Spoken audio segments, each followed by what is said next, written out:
Welcome to the Tipping Point Show. I'm Jimmy Evans. I'm very excited today to have Bill Koenig joining me. I've mentioned his book, Eye to Eye, on the show many times, and we're going to be talking about it today. Bill is a journalist, and he served as a White House correspondent in 2001 and 2002. He has a news service called Koenig World Watch Daily. His website has constantly updated stories from a large variety of news sources and can be found at watch.org. I read it daily for world news from a biblical end times perspective. Bill, it's an honor to have you joining me today. Thank you, Jimmy. My pleasure. Well, I just have a lot of admiration for your work. And you are a journalist. Watch.org, I look at it every day. And just because if it's on your site, I know it's good. Thank you. And you have on there a really good end times perspective of what's important and what's going on. Your book, Eye to Eye, now this is the book here. Now, the subtitle, Facing the Consequences of Dividing Israel. Okay. So the first time I saw this book and I began to read it, I was dumbfounded because I'm an end times guy. I've kept up with the end times forever. I had no idea that there were this many events that had happened in the United States as a direct result of our foreign policy toward Israel. Why don't you talk about that just a minute? Well, Jimmy, from having served at the White House for 20 years, had the benefit of being there for a lot of activities having to do with the state of Israel, and especially right after I moved to D.C., left Dallas to move to D.C. right after George W. Bush took office. And I continued to notice that when we would have meetings with the Israeli leaders or the Palestinian officials, we would have something major happen in the United States the same day or within 24 hours. And myself and David Dolan and a few other people had watched this. John McTernan had written something about it. And so we started connecting the dots and had the opportunity in early 2001 to write Israel, the Blessing or the Curse. It's out of print. This book, Eye to Eye, took over for where I left off there. And I was amazed just through the research from what I'd seen and what I saw previous to that. 1991, October 1991, George Bush's father's in Madrid, Spain, calling on Israel to give back land they obtained in the Six-Day War. And at the very time he's at a podium in Madrid, Spain, calling for this, the perfect storm was sending 30-foot waves into his home in Kennebunkport, Maine. It wasn't the next day or a week later. It was at that moment he was calling on Israel to give up their covenant land. So I even warned President George W. Bush right after I became a White House correspondent for an incredible period of time and a very biblically important period of time. I warned him, don't touch the land, in 2 letters. And then 9/11 happened. And what happened, Jimmy, 17 days before 9/11, George Bush was working with Crown Prince Abdullah of Saudi Arabia on what was going to be the most comprehensive address ever given to the UN in September. And on 9/10, the work was done. It was going to call for the division of Jerusalem, the fulfillment of the UN resolutions 242, 338, and 2 states. Something his dad or Bill Clinton would never have done. Never have done that. But 9/10, the work was completed. Prince Bandar from Saudi Arabia, who had worked actively on the peace deal, was celebrating in his mansion in McLean, Virginia. And then he woke up the next day to the horrific incidents of 9/11, the World Trade Center and the Pentagon. And one other thing here, Jimmy, the Lord reminded me that he did not produce the evil of 9/11, but he didn't stop them. That's right. Well, and Jonathan Cahn, who we've had on the show here many times, he just says, God takes down your defenses. The Harbinger, his book, The Harbinger, Absolutely. Talking about what happened to Israel. What happened here is God's not making it happen. He's just allowing it to happen but there's a direct cause-effect relationship between our foreign policy toward Israel and what happens. And these are many times, if not most of the time, historic natural disasters. Certainly 9/11, but natural disaster, and we're going to talk about Ian here in just a little bit. When you talk about, 30-foot waves at Kennebunkport while he's making the speech, and it was a freak storm. Totally. that's why it was called the perfect storm, because you had a bunch of things that had to happen that produced the perfect storm. And rather than going from west to east, it was going from east to west, which is totally an unusual event, meteorological event, and that's why it was coined the word perfect storm. So in your book, you have, 120-something? 126. 126 specific examples. And I encourage anybody, if you're a skeptic, get the book. You won't be a skeptic anymore. You can't make this stuff up. This was in the news. Give some other examples of the cause and effect of foreign policy toward Israel and natural disasters in America. Well, I think one event that everybody remembers is Katrina. Mm-hmm. It was on the front page of the newspapers in Washington for 34 straight days, whether it was the Washington Post, Washington Times, or the Baltimore Sun. This event was so enormous. And what had happened is 9,500 Jews were forced from their home by the Sharon-Bush plan. And within a few hours of the final eviction of Jews that the Lord had put in their heart to occupy this land, a weather-related storm, even a remnant of a storm that was near the Bahamas, developed into a tropical depression, and within 48 hours it was Tropical Storm Katrina, then Hurricane Katrina. And it was devastating. And I had a friend that had been at the White House for quite a few years, 30 years actually, and she said that President George W. Bush never got over the consequences of 9/11 and Hurricane Katrina. Hey, that's significant. That's exactly right. So Joel 3, God is saying, I'm going to bring all the nations in judgment. And talking about the Valley of Jehoshaphat, it's talking about the Battle of Armageddon. And it says, because they've scattered my people among the nations and they've divided up my land. And so the premise of your book here is God is angry. God is angry with the United States, not necessarily our viewers, not necessarily you and me, but when we elect presidents, especially in this case presidents, when we elect people whose foreign policy toward Israel allows for the division of the land, allows for the two-state solution. Now, this is true today with our president and the prime minister, the current prime minister of Israel, Lapid. And so let's just get political here for just a minute. Not Democrat, Republican, but helping people to understand the consequences of how they vote. So Israel, if you're walking into a voting booth, the foreign policy is a big issue with you, right? Without a doubt. And one other note, I have 126 events in eye to eye, and then we had about another 12 during President Trump's time in office. And we've had almost $1 trillion worth of weather-related disasters that corresponded to what we were doing with Israel at the time. And even beyond that, Jimmy, 9/11 cost us $6 to $7 trillion. Wow. And the coronavirus cost us $6 to $7 to $8 trillion. And both of those have a connection to what we're doing with the land of Israel. So to phrase this is the God of Israel, as you know, the God of Israel gave Abraham, Isaac, and Jacob the land from the Euphrates to the great river, the river in Egypt. Right. And this is the covenant land of Israel. Israel's never occupied that. No. But as you know, this is his land. It's holy land. And no one has the right to divide or partition, as you mentioned in Joel 3. This land is special. It's God's land. Yeah. And anytime someone attempts to create an Arab state in Judea, Samaria, and East Jerusalem, the biblical heartland of Israel, there are consequences. And I also noticed the greater the pressure on Israel to divide this land, the greater the corresponding catastrophe. No, that's very interesting. So you and I were talking about, of course, I read your book, and now this is the way I think. And so whenever I see a natural disaster, I begin immediately to think. Record setting. Okay, right. So there was a couple of years ago, I believe it was in December, a series of tornadoes, the longest tornado in American history. Went through 4 states, and it ended up in Kentucky, did historic damage.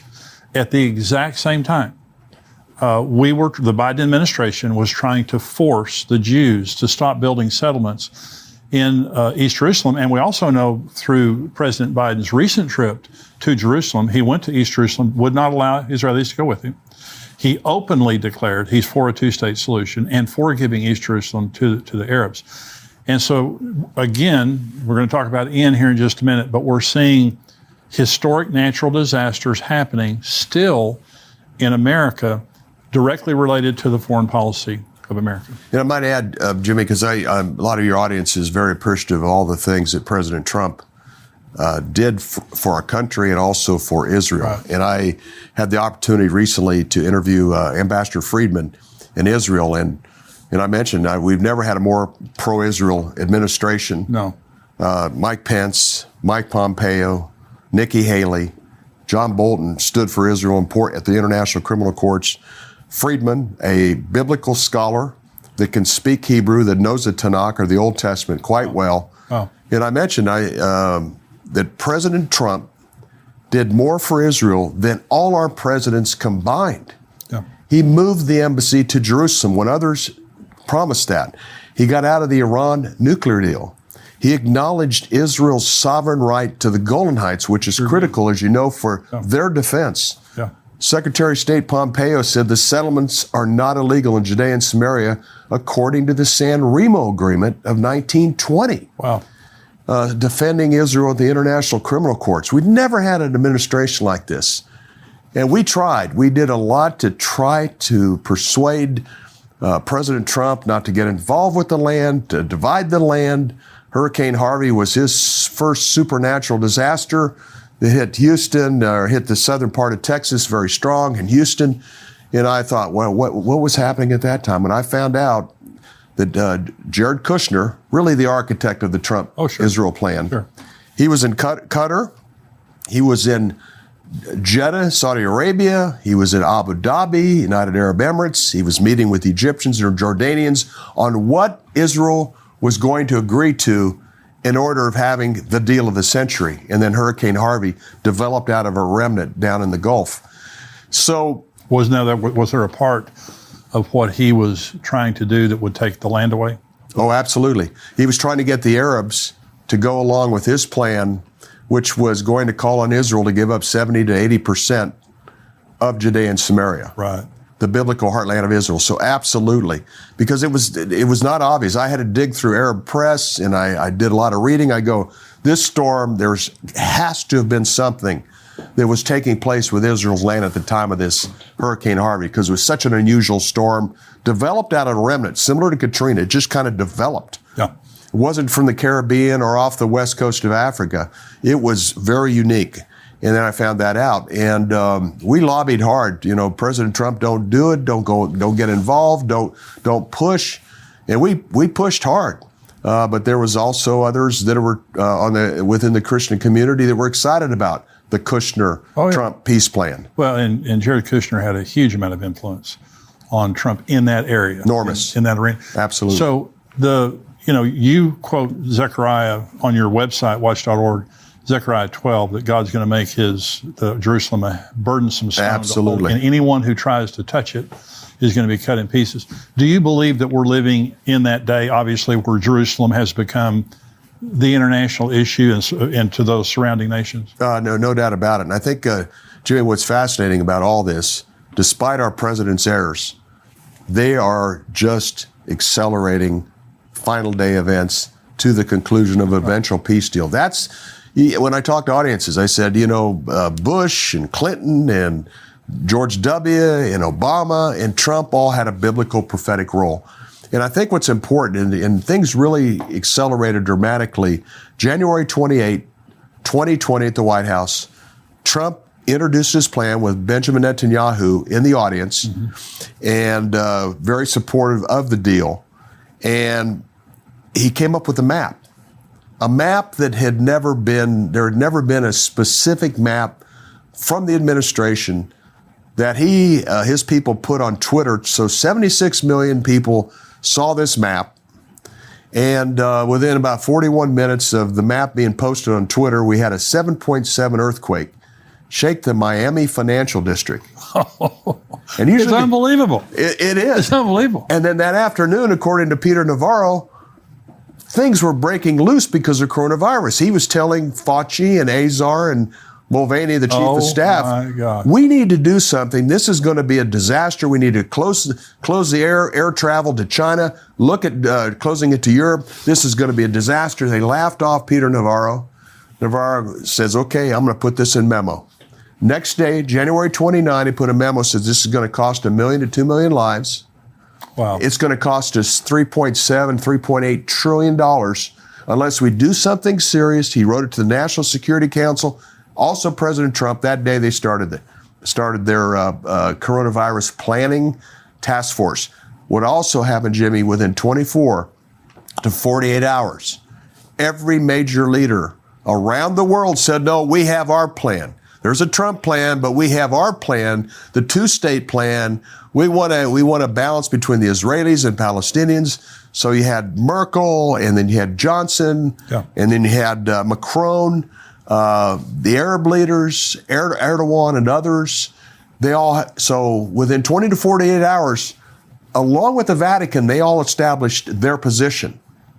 7 weeks later, we had 3 billion people in lockdown because of coronavirus worldwide. And the direct connection, and you're making the direct connection. Now, I absolutely loved President Trump's positions on Israel. Absolutely. So the one thing that he did wrong was to allow for the division of the land of Israel. Now, it's my understanding, I actually said this in a message, and someone corrected me in this, and I want to get your perspective on this. In the deal of the century, there was a part of East Jerusalem given to the Arabs. Is that correct, or is that incorrect? Well, there's still a debate over that, Jimmy. He basically said Jerusalem's not to be divided. It's Israel's, but at the same time, there was some kind of behind-the-scenes language. It might have possibly carved a part of East Jerusalem out for the Palestinians to have a capital. You know, and I talked to Trump administration officials about this. They say, well, we never really expected the Palestinians to comply anyhow. They have a history of that. Sure. But nonetheless, they were going to be 70 to 80% of the covenant land of Israel, Judea and Samaria, was continuing. That narrative was continuing. And it continued the two-state narrative, even all the way up to the Abraham Accords of the summer leading up to the September 15, 2020 signing of the Abraham Accords. That was the narrative. Arab plan, two-state plan, UN resolutions, and continue that, once again, that narrative of a future Palestinian state. Well, you said every president has had a role in kind of expediting the end times. And people ask me, because Biden, policy-wise, he's a disaster, and related to Israel, related to, transsexuality, all the stuff that his administration has been trying to promote.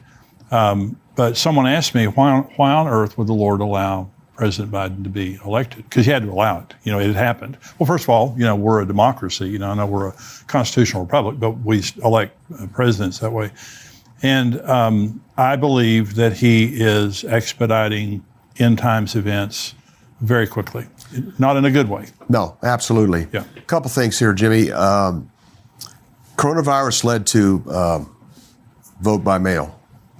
And there's always been vulnerability to vote by mail. Right. I followed the election 2020 and thereafter, even to this day, on the way out here, I'm still following it closely. I believe there was things that happened that affected the outcome of that election. There was 3-4 states that were only 10 to 12,000 vote difference. Right. That was our concern, that there was going to be fraud. Yeah. He didn't win by that much because, 50, 60,000 votes in those 5 or 6 swing states, Trump would have been the president. But we had the opportunity to warn the administration that this could cost them politically if they went forward with this, and sure enough, it did. Absolutely. And that was a big concern, that if they went forward, it was going to be costly, even to the point that if you go forward, it could cost President Trump re-election. And there's no doubt it had an effect. Also, a quick note here, in the summer of 2020, there were some major record-setting hurricanes that all happened and occurred at the time of effort on the Abraham Accords. when they back off for a week or two, a month, nothing would happen. As soon as they got involved again, more hurricanes. Were they, in the Abraham Accords, were they promising to those Arab nations that there would be a division of the land of Israel? Was that a part of the Abraham Accords? Well, it was basic. What they said was, we'll stop the extension of sovereignty to 134 Jewish communities, which that's what the Arabs and the international community were after. Right. And that was part of the inducement, and that we'll move forward. My problem with the Abraham Accords, it keeps the two-state narrative going. Right. The Arab plan of 2002 was re-mentioned. Right. The UN resolutions 242, 338 were mentioned again. Right. And so that, my opinion, biblically, it's not even my opinion, biblically, Israel has the right to those 134 Jewish communities. Of course they do. Rightful extension of sovereignty. But what happened? We had a very disruptive summer, record-setting hurricanes. We had so many events, disruptive events, that they had to go into the Greek alphabet. That is incredible what was happening. But what's really interesting, September 15, 2020, in a signing ceremony at the White House, you got Netanyahu and the Emirates leader and the Bahraini leader and Trump. They signed the agreement, and down in the corner of the TV screen across the country is the signing ceremony and this new hurricane, Sally, that was developing into a monster storm. So the day of the signing, wow, it's on the screen. That night, Hurricane Sally came ashore in the southern Gulf Coast. The next day, Kushner's on all these networks talking about the Abraham Accord signing, and in the corner, once again, is this Hurricane Sally. One of my readers from the East Coast said, do you realize that Sally's Hebrew derivative is Sarah? Oh, gosh. So in other words, Hurricane Sarah, in the Hebrew name, was slamming into the southern Gulf Coast as the Abraham Accords were being signed. This was an emphasis by the God of Israel that the covenant land of Israel is for Abraham, Isaac, and Jacob, and not their descendants, because the narrative of the Abraham Accords is this land is for all descendants of Abraham. And then 72 hours later, Netanyahu goes home. Israel goes into a 3-week lockdown for Rosh Hashanah, Yom Kippur, and Sukkot. Right. And cost him 5 billion shekels.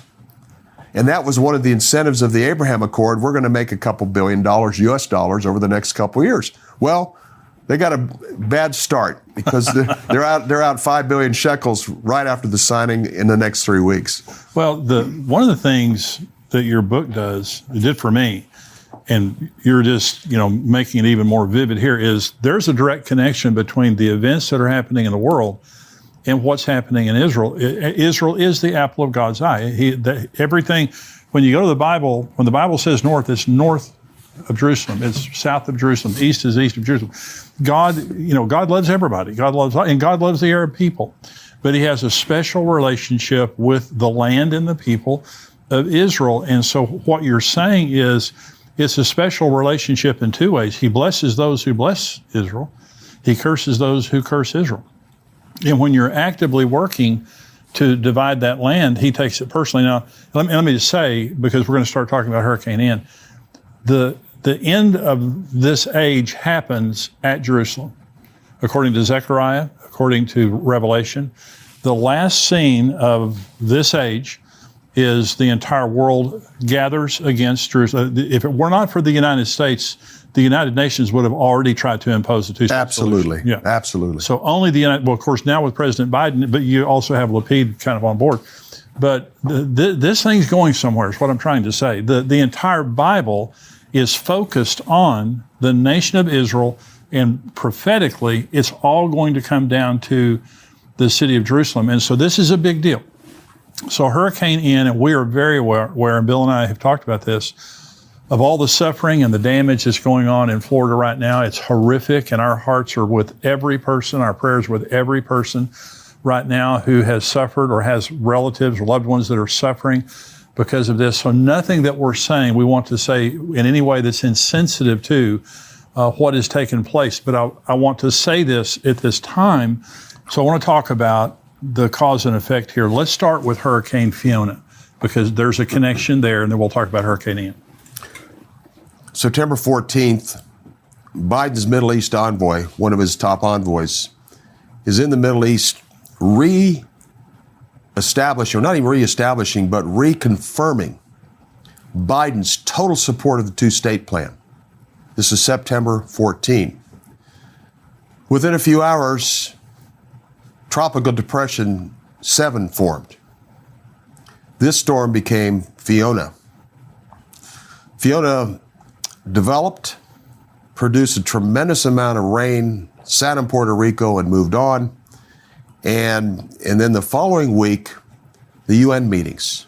Right. September 21st, Biden's at the UN and reaffirms his administration's commitment to the two-state plan.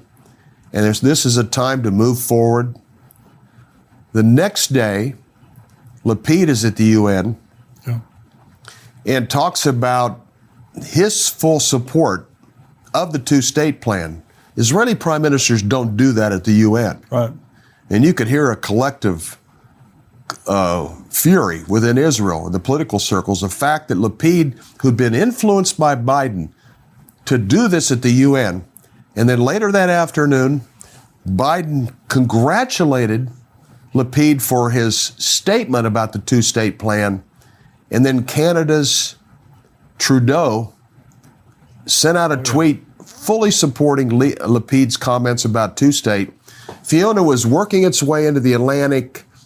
Some people thought it would hit Bermuda, but right after Trudeau made those statements, it made a north-northwest turn and ended up hitting Canada the next day, the most intense Atlantic storm in the history of Canada, 24 hours after Trudeau complimented Lapid on making his decision. And this is a statement we've made consistently during this interview, and that is historic. These are historic catastrophes. Key. These are the biggest, Jimmy, these are the biggest events. I mean, the 126 events in eye to eye and the 14 after, these are record-setting events. These are the biggest in U.S. history. And that's what's so key. And I noticed the greater the pressure on Israel to comply, the greater the corresponding catastrophe in America.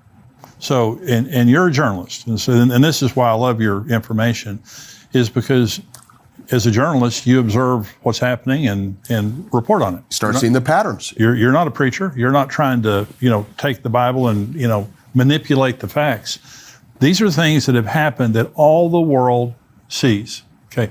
The only difference is they don't make the connection related to Israel. So in you believe that the United Nations preceded Ian, the formation of Ian.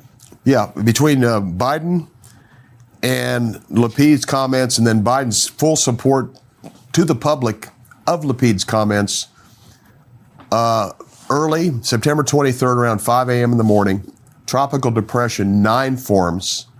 This becomes Ian, and it's never the catastrophe or never the event, the weather-related event, whether it's tornado outbreaks, earthquakes, or hurricanes. It's always an event first, like what Biden did, Lapid did, and then the tropical depression forms. Right after. Well, Hurricane Harvey, when it hit, and I have a lot of friends down in that area, and it was just horrific. One of the churches that we're good friends with there, flooded the church, just all the area there. God isn't against Florida. God isn't against Texas. God isn't against Louisiana, or all the places where these events happen. God is against an administration that is elected popularly, but is against an administration trying to put pressure on Israel to divide up the land. And so when you see the historic nature, the horrific, you're talking about the trillions of dollars that these things have cost, you're getting an idea of how angry God is. God's very angry with these, not the people, the individuals of Florida or Texas or anywhere. He's furious at the spirit that is behind these events because it's anti-Semitism. It is against the Jews having their homeland and having it peacefully, right? That's exactly right. The biblical heartland of Israel. Mm-hmm. and I re-emphasize that the God of Israel gave the land to Abraham, Isaac, and Jacob and their descendants to occupy. That's right. And he gave the Arab and the Middle East countries a tremendous amount of land. Oh, yeah. And a tremendous amount of natural resources, oil, natural gas. He blessed them enormously. Yeah. But there's this obsession, not only with the Middle East Arab leaders and Shiite and Sunnis, the international community. But that's the beauty of this is, why does a country the size of New Jersey Right. and a city of Jerusalem receive the kind of international attention it receives all the time? And it's remarkable how God has done that. And you mentioned Zechariah 12:3, Jerusalem will become a burdensome stone. Yeah. Every Middle East leader right now and every leader of the world is in favor of dividing the city of Jerusalem. Yeah.